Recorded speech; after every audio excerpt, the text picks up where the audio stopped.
This setting will help you get a correct exposure when taking photos of people in direct sunlight. Rather than making your subject face the sun, turn her around so she is backlit. If you were to take the photo now, your subject's face would look dark. Instead, use the exposure slider to increase the exposure levels for your image. This will eliminate shadows and leave your subject correctly lit, even if the background is blown out.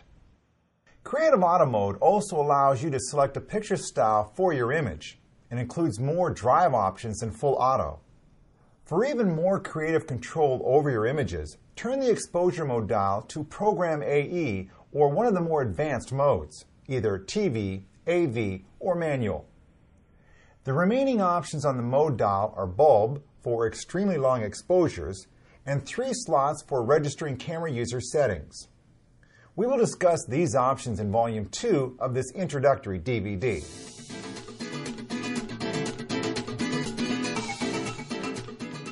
The easiest way to understand the autofocus system is to first look at how the camera focuses in the automatic exposure modes.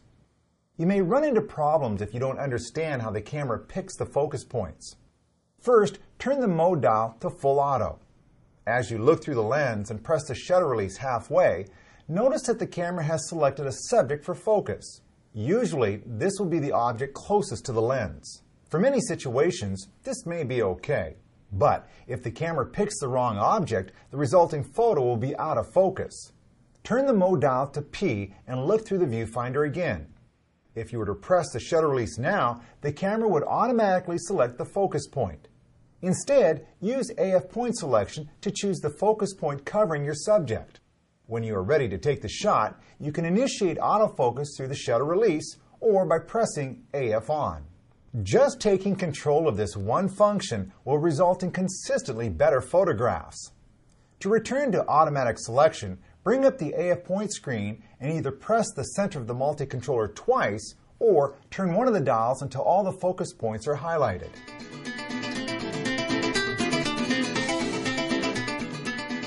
There may be times when the camera can't achieve focus. The autofocus system may not work in low lighting or when there is little contrast between the subject and the background. Overlapping objects, such as the bars in this photo, can also confound the autofocus system. Switch the setting on the lens to manual focus and turn the focus ring. If you hold the shutter release halfway while turning the ring, the camera will alert you when the subject is in focus. The AF point will flash red and the focus indicator will appear in the viewfinder. Stop the presentation now and experiment with manual focus. You may be surprised at how often you will need to focus manually. It is just another tool that you can use to get an extraordinary shot in difficult lighting.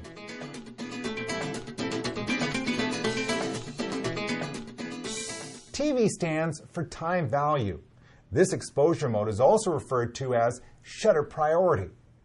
Remember how full automatic control meters the available light and automatically selects the shutter and aperture? This setting is just one small step away. The camera still meters the light.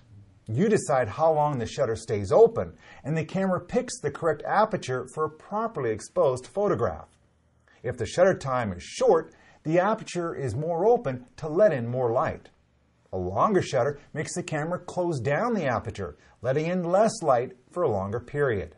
Whichever you choose, the camera will compensate.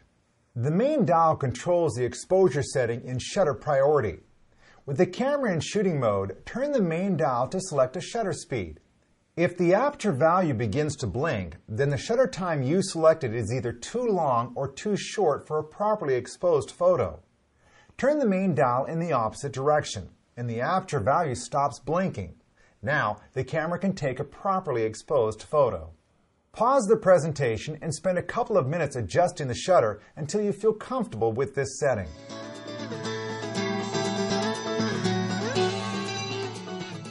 When would we use shutter priority? Here's one example.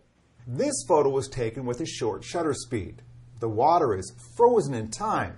By making the shutter stay open longer, the quality of the water changes. In this photo, the water looks entirely different. With the shutter priority setting, you can decide what you want the image to communicate. Why else would you use shutter priority? Shooting sports events where fast shutter speeds are critical is a common reason. Many cameras offer a sports setting on the mode dial. Since the camera doesn't know the situation, you may not get the results you were expecting. For instance, freezing a dog in mid-splash may not require the same fast shutter as freezing a race car going 100 miles per hour. Rather than use an average setting and risk an average picture, you can take control of your images.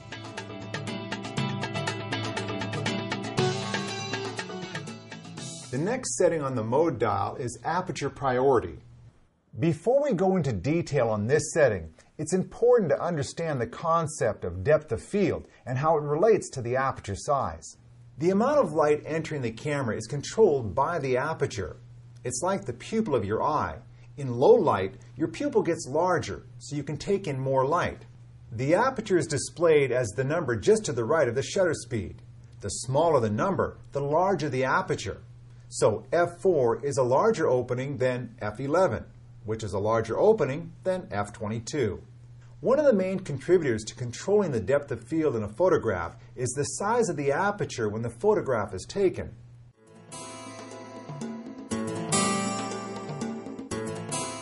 I want you to try a little experiment. You can stop this presentation and come back after you're done.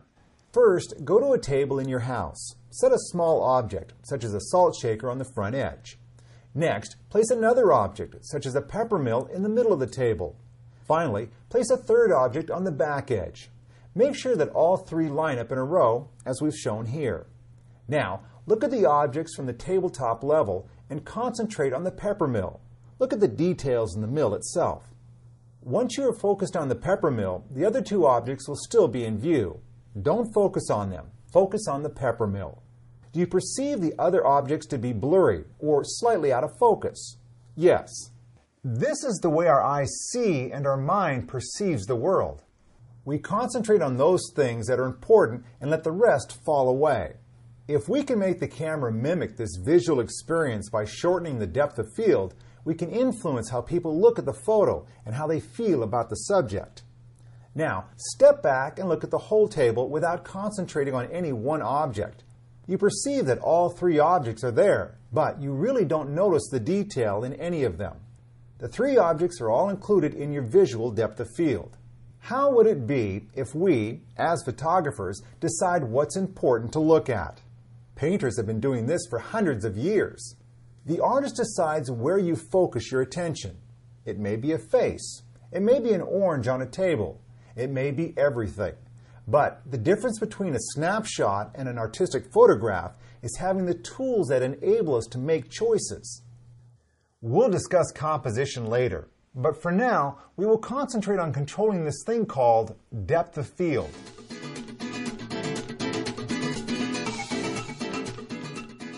When the digital age came along with affordable digital cameras, we could finally take all the photos we wanted and review them instantly. We could take more pictures if we didn't like the results. But go back and look at all those digital images you took with your point-and-shoot digital camera. Everything is in focus. We were taking digital snapshots. There was minimal control of depth of field. Why? Well, digital point-and-shoot cameras focus the image on a tiny image sensor. Notice how small the lens is compared to your new SLR camera. The tiny lens focusing on a tiny chip results in images that have an infinite depth of field. Your digital SLR has a larger sensor. The depth of field possible is much closer to what the human eye sees.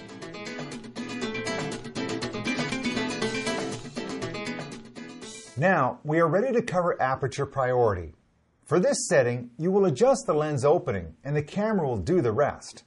You tried this once before in Creative Auto mode. The slider that allowed you to blur or sharpen the background actually controlled the aperture.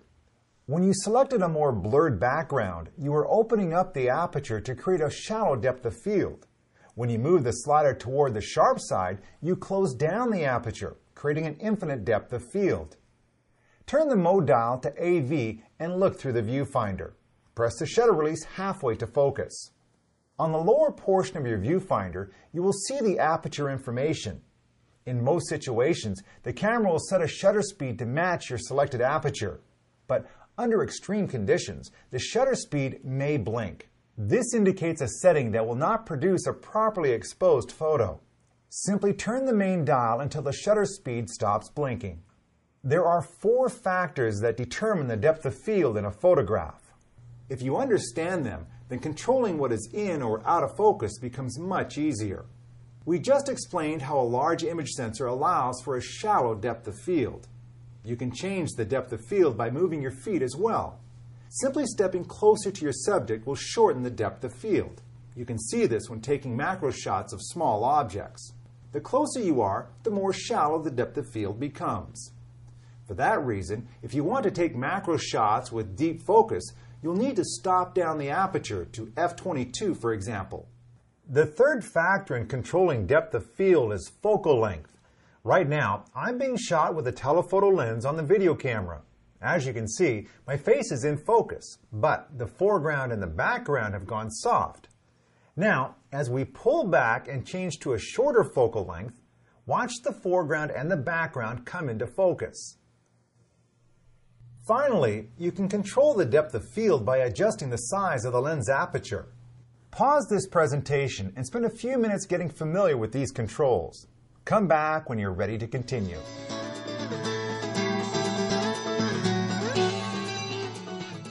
When would we use aperture priority? As we discussed previously, aperture is a determining factor in setting the depth of field. Sometimes you want an infinite depth of field or deep focus. Other times you want a shallow depth of field. Your composition, subject matter, and context all play a role in finding the right balance. Experiment with taking photos at different apertures. Here is an example. Have your subject stand about 8 feet in front of a background of plants. Stand about 6 feet from your model. Put a telephoto lens on your camera and zoom your lens to 100 millimeters. This is considered a good portrait focal length. Set the camera on aperture priority and open up the lens using the main dial. Take the first shot. Now, dial the aperture closed and take another photo of your model. In the photo taken with an open aperture, can you see how the subject pops off the page? There is a greater separation between the subject and the background in this photo than in the image taken with the aperture dialed closed.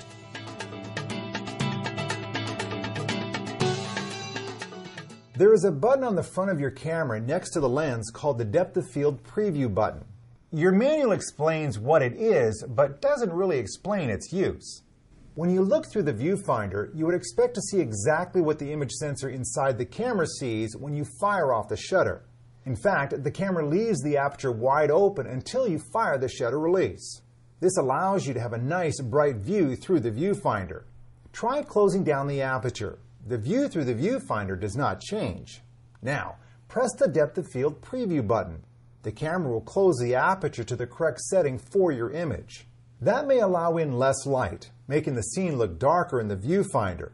But the depth of field you see in the viewfinder will look exactly the same as in the resulting photograph. Why would you use the Depth of Field Preview button? To determine the correct relationship between the subject and the background. You don't want an unseen object,